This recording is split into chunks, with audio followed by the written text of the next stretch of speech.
समरकंद के बादशाह मलिक ताहिर की शहजादी हमेशा लोगों से 3 सवाल पूछती। सारे मुल्क के अमीर शहजादे उसका हाथ मांगने आते, लेकिन बादशाह ने ऐलान कर रखा था, जो मेरी बेटी के 3 सवालों के जवाब दे पाएगा वही उसका शौहर चुना जाएगा। ऐलान सुनकर हजारों जवान आए, मगर कोई जवाब न दे सका। फिर एक दिन उसी शहर का एक यतीम लड़का बादशाह की दरबार में आया, जिसका न बाप न माँ न घर न दौलत, बस 2 हाथ थे जो मेहनत करते थे और एक साफ दिल था जो हर किसी के लिए सच्चा था। लोग उसे हकारत से देखते और कहते, यतीम है, बेनसब है, इसकी क्या औकात। फिर एक दिन इसने सुना कि शहजादी के 3 सवाल हैं और अब तक कोई जवाब नहीं दे सका है। इसने कहा, उन सवालों के जवाब मैं दूंगा। इसकी ये बात सुनकर मोहल्ले वाले हंसने लगे और इसे टोकने लगे, मगर इसने कोई जवाब न दिया, बस हल्का सा मुस्कुराया और महल की तरफ चल दिया। दरबार में जब ये यतीम दाखिल हुआ तो वहाँ भी सब लोग पुराने कपड़े, हाथों पर मेहनत के निशान देखकर हंस पड़े। बादशाह ने कहा, नौजवान वापस चला जा, ये जगह तेरे लिए नहीं है। नौजवान ने सर झुकाया और बोला, बादशाह सलामत, अगर मेरा जवाब गलत हुआ तो जो सज्जा देंगे कबूल है, लेकिन सवाल सुनने का हक तो दीजिए।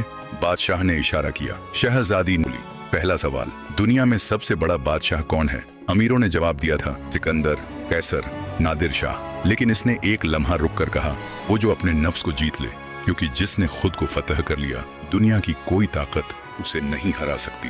दरबार में सन्नाटा छा गया। दूसरा सवाल, वो कौन सी दौलत है जो चोर नहीं चुरा सकता, आग नहीं जला सकती और मौत नहीं छीन सकती? अमीरों ने कहा था, सोना, जागीर, ताज। मगर ये बोला किरदार, क्योंकि जब किसी इंसान के पास कुछ न रहे तो उसका किरदार बाकी रहता है। कब्र में न सोना जाता है न महल, सिर्फ वो लम्हे जाते हैं जब हमने किसी बेबस का हाथ थामा था। बादशाह की आंखें नम हो गईं। तीसरा सवाल, ये सवाल शहजादी ने बहुत सोचकर बनाया था और ये ही वो सवाल था जिस पर सब हार गए थे। वो कौन सा लम्हा है जब इंसान सबसे ज्यादा अमीर होता है? दरबार खामोश था। लड़के की आंखें भर आईं। शायद उसे अपनी माँ याद आई, अपने वो दिन याद आए जब खाने को कुछ न था मगर अल्लाह पर यकीन था। उसने आहिस्ता से कहा, और ये वो जुमला है जो समरकंद की तारीख में आज तक लिखा है, शहजादी इंसान उस लम्हे में सबसे ज्यादा अमीर होता है जब उसके पास देने के लिए कुछ न हो, लेकिन फिर भी वो किसी के काम आ जाए। नौजवान का जवाब सुनकर शहजादी खामोश हो गई। फिर उसने अपने बाप की तरफ देखा और कहा,